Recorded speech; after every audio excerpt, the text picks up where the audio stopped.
This is Dennis Callan for Hawaii Geographic Society's World Traveler, taking you to the Canadian Rockies.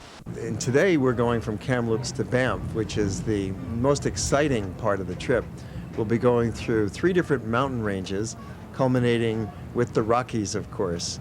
We'll be going right over the Continental Divide at Mount Stephen, through a mountain pass that's about 5,000 feet high, and surrounded by the majestic peaks of the Rocky Mountains.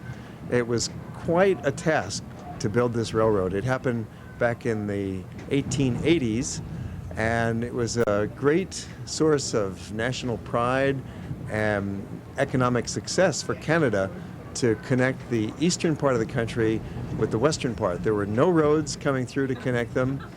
There was no air service, of course, at that time. And if you wanted to go by ship, you'd have to go all the way around to tip of South America to get from eastern Canada to western Canada. So they had to have the train, and therefore they spent a lot of time and effort and money. There were 7,000 people working at one time on building the train. During one particularly successful year, they built 500 miles of tracks through Saskatchewan. And now, of course, it's all connected. It's been connected for 120 years. And these the train tracks largely fell into disuse for passenger trains. It was only for freight trains in recent years. It's a single track for most of its length, and it wasn't really geared for passenger service anymore, but along comes the Rocky Mountaineer Company, and they have revitalized the use of these tracks for this passenger rail service. You can also go on Via Rail, which is the Canadian National Railroad System, and they too have passenger trains. With the Rocky Mountaineer, it's an all-daylight service. We're on the train for about 8 hours each day, and it's very comfortable, as you can see. We have wonderful food service. There's breakfast, and then a mid-morning snack, and then lunch, and then the afternoon snack. And we have our hostess on board who is filling us in with all of the narration, all the commentary about the sites that we're passing, the history of the train, the different rivers, naming the different lakes that we go by. So it's really quite an all-inclusive guided tour. They claim it's the most exciting rail journey in the world. Well, that might be a slight exaggeration, but you could certainly say it's among the most exciting rail journeys in the world. The mountains, the Rocky Mountains of Canada, rank right up there with the Alps for scenic splendor. They're very steep. They're actually a little steeper than the Rocky Mountains in the United States from their base to their peak. It's a very vertical experience to look at these mountains. Scenery does not get any more interesting than this as we're entering 2 great mountain ranges. Brings us through what we call the Rocky Mountain Trench. And the trench separates the 2 largest mountain ranges in Western Canada. On the western side of the Rocky Mountain Trench, they're called the Columbias, and on the eastern side, they're called the Rockies. The trench stretches from the Yukon Territory in the north of Canada to the state of Montana, and is apparently wide enough to be visible from the moon. So a giant trench separating these 2 mountains. The mountains we've seen already to date, Selkirk and Monashee, are part of the Columbias, and when we get to the other side of the Rocky Mountain Trench, we'll be coming into the Canadian Rockies. Okay, the Columbia will start off then here on our left, finishing up on our right-hand side, and it's fairly wide and calm. We don't see a lot of white water in this river. It's very long, fairly deep as well, and that Kinbasket area is man-made lake. So just part of the river, which then is flowing north, where it does sort of a hairpin turn, and then back down south, the section we crossed it just before Revelstoke, eventually emptying into the Pacific from Oregon. You probably didn't realize that the mighty Columbia River, which seems the ultimate American river, begins in Canada. The osprey builds its huge nest of sticks on top of power poles or on top of trees. And the same couple returns every year to the same nest and rears its young. Well, the scenery is getting more and more spectacular. We're in the Columbia Mountains. We're heading into the Rocky Mountains. And every single minute of the trip for the entire afternoon is going to offer these spectacular sights. We're going up the Kicking Horse River, and pretty soon we come upon some waterfalls, and it's time for lunch. More wonderful foods on the Rocky Mountaineer. And then as we look out the window, we see more marshlands and wetlands, calm terrain, and then the river gets rough again, and we see some whitewater rafters.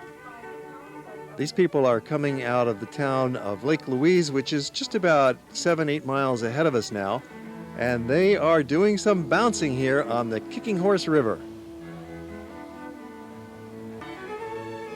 That looks like great fun. Well, for the next several minutes as we roll along through this spectacular wilderness, let's reflect back upon some of the history of how this railroad was constructed. It seems a near impossibility to build a train up through such narrow canyons as this, but it all happened back in the 19th century. In the mid-1800s, there was talk about building a transcontinental railroad. After all, the United States had already built one, and America was expanding with the Alaska Purchase. Canada felt a little bit threatened. British Columbia all of a sudden was like being sandwiched in between Alaska and Oregon and Washington, and there was talk about America taking over British Columbia. So Canada decided that it really needed to tie the country together with rails of steel. It was a monumental task, building a railroad that, when it was finished, would be the longest railroad in the world. And the tracks would go through the uncharted wilderness, with the most challenging portion here in the mountains. The high passes and narrow river canyons allowed few options for routes. You see these vertical mountain peaks of the Rockies, and there's no way you can go over the tops of the mountains. You have to find mountain passes and clever routes to get through it all, and this is what they accomplished. The highest point on the entire CP rail line, and of course on our trip, is called the Great Divide, or Continental Divide. There's a very small spot on the right-hand side marking the highest point of the trip, saying the height here, the elevation, 5,332 feet. From the Continental Divide, we consider this to be the provincial boundary between British Columbia and Alberta, and also the boundary between Yoho and Banff National Parks. So we enter the first ever established park in Canada very shortly. So into Alberta, welcome to a new province. Make sure your watch is changed, you'll be on that time zone now. And this is also Banff National Park. Wow, what a day it's been. Let's get some reaction from our Hawaii travelers and find out what some of their personal highlights of this trip were. Loved it. It was nice and smooth, and they had a very good attendant. Take care of our every need. It was really a lovely trip. Much more informative than the first or second one we've done here on the train. It was our third trip on this particular route, and we had one of the best guides today in Jennifer, and we appreciate everything that she did and made it a very, very pleasant trip. Fantastic. Absolutely beautiful country. Jennifer was wonderful at giving us all the information that we needed. Train trip has been great. I really enjoyed it. This last Mount Cathedral was a fabulous mountain. Everything's been great. And I'm a happy lady. How did you like the train trip? Oh, spectacular scenery.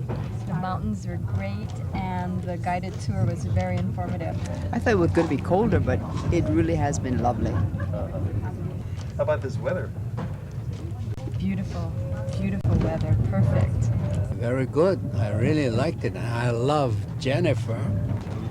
Yeah. I enjoyed the view from the train window, looking up at the high mountains with the snow still on it, contrasting with the green forest below. The colors of the mountains, different shades of colors in the mountains. I love that. Enjoy it very much. Wonderful trip. I feel like I'm eating my way through Canada. Non-stop. It's a real nice trip. Really enjoy Nice it. scenery. I think we were well taken care of on this trip. Food and stories along the way. And this newspaper I find is a good keepsake because it tells you exactly what the whole trip is about. Plus has the pictures to reinforce the stories. Yeah, really. It's quite good. Yeah. With the maps and everything. More than a century after they first began, the trains keep rolling. As you know, our Hawaii Geographic Society loves to travel by train. We travel throughout Europe by train, the East Coast by train, and now we travel through Canada by train. What a spectacular journey it is. In our modern day of frantic pace and high-speed travel and jet planes and congested airports, this is the perfect and relaxing antidote to your modern stress and strain. Kick back in your comfortable reclining seat and enjoy the ride. Okay. Oh, applause. Thank you, everyone. Have a great trip.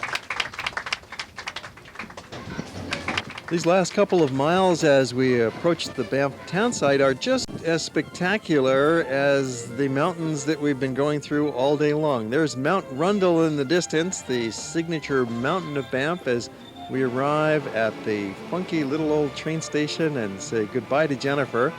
She's really done a great job for us.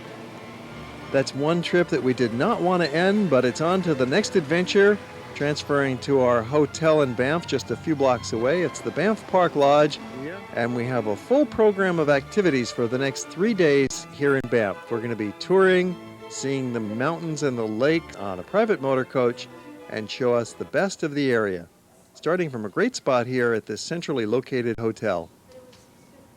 So you all have nice rooms, you're all happy. 3 nights here. You can unwind, you can unpack. We're going to go out now and walk a few blocks for a brief orientation, point out some of the restaurants and show you where the shops are. It's really quite obvious. The town is basically 3 blocks long and 1 street. And then there's little side streets with a little bit of activity on those side streets. So it's very easy to get around. And the town itself is here. We're in the town, and just another 2 blocks over, we'll be right in the very center. And there's at least a half a dozen good restaurants on the main street that are easy walking distance. And then there's another half dozen restaurants that are, fast food and just simple, maybe sandwich shops and that kind of thing. And we'll point those out to you. Now, tomorrow morning, our schedule is that breakfast is served from 6:30, so you can eat at 7 or 7:30, whenever you like. Just bring your breakfast coupon down, buffet breakfast. And then we're going to have our tour starting from tomorrow morning at 9 a.m. And we'll board our private bus and we'll drive around. We'll see some of the highlights of the area, get out of town and into some of the parklands area. The morning after, it'll be the same schedule. The tour starts at 9 and it goes till about 2 in the afternoon. So that way you've got the afternoon free. And you can have a late lunch at that point, 2 o'clock. So have a big breakfast. And then dinner, of course, is on your own. So we have 3 nights here for dinner and exploring the restaurants.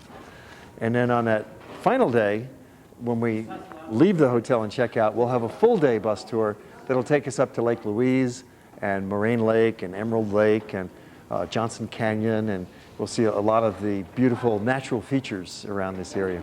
So let's take a little walk. We're just going to go about 3 or 4 blocks together, and then you'll be on your own for the rest of the evening, and we'll see you in the morning. The main street of Banff is Banff Avenue. That's easy to remember. And it's just, as you can see, about 3 blocks long for the main commercial area. And then it continues another 4 blocks at least with some more hotels and a few scattered restaurants. There's a nice Italian restaurant called Giorgio's. It's just about a block down on this side of the street. Giorgio's is really quite good. And then there's a couple more that you'll see along the way, so you can just stroll, and pick and choose. And Guido's, an Italian restaurant, is just down the way on the left there, and there's another one, French restaurant called Beaujolais. So let's go to the end of this block. And then in this direction, there's 6 restaurants that are pretty good. Well, there's another one down here that's a real exclusive restaurant, but it's about 4 blocks away, and that's the Pines. The Pines is real fine dining. So if you wanted that gourmet experience, you just go down here to the Pines. And yes, that restaurant really was excellent. There's a number of other restaurants and hotels just on the north edge of Banff town. You go up Banff Avenue about 3 or 4 blocks away from the center of town, and you can find a variety of accommodations and nice places to eat. You do have to walk about 4 blocks to get back into the main part of town if you're staying here or eating here, but you do have this nice selection. Back in town, there's pubs, there's restaurants, there's Greek and Italian, all kinds of food. There's Chinese food and a lot of different shops. This town is booming. So not only are we in the midst of great scenery, there's fun things to do in town. And there's always eating to enjoy. Coyote specializes in Southwest cuisine. There's a museum that has a history of the Canadian Rockies that you will really enjoy and learn a lot from. And they have a varied collection of arts and fine arts and international works as well. You see here a Japanese exhibit that was going on at the Whyte Museum. But their real forte is the history of the Canadian Rockies. So there's articles and artifacts from the first Americans, from the natives of the area. We've got their outfits, we've got some of their artworks, and there's a lot of memorabilia from the days of the early hunters and explorers and trappers and those who built the rail lines and the beginnings of tourism in the area as well. It's amazing to think that back in the 1880s, Banff was just a little sleepy railway town, and then it began to take off with tourists coming in force, and they've been coming ever since. The old photographs gives you a feeling for Banff at the turn of the century and the ever-present influence of the Canadian Pacific Railway.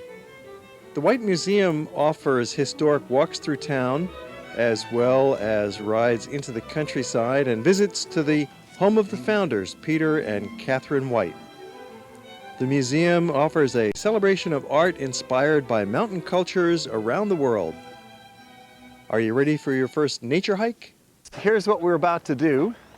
We're going to walk along the road for just a little while, and then that'll take us down to the Fenland Trail, and then we'll go into the woods to the Fenland Trail.